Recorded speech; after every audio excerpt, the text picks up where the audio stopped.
How to make a sentence using the personal pronoun I with verb 3 examples பார்க்கலாம்.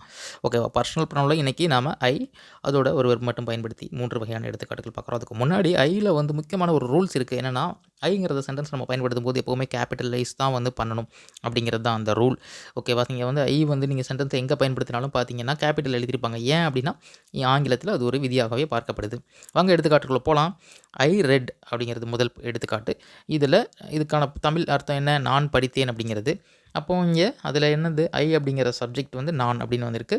Red action, அதை வந்து ஒரு வினை வந்து படித்தேன் அப்படிங்கிற பொருளில் வந்திருக்கு. ஐ டான்ஸ் அப்படிங்கிறது அடுத்த எக்ஸாம்பிள்.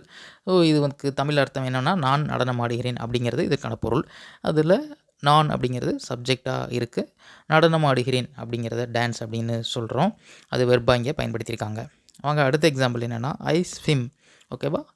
ஐ ஸ்விம் நான் நீந்துகிறேன் அப்படிங்கிறது தமிழுக்கான தமிழ் அர்த்தம். ஸோ ஐ அப்படிங்கிறது சப்ஜெக்ட், நான் அப்படின்னு அர்த்தம். ஸ்விம் அப்படின்னா நீந்துகிறேன் அப்படிங்கிறது இது இங்கே வெர்பாக வந்திருக்கு. ஓகேவா? தேங்க்யூ ஃபார் வாட்சிங்.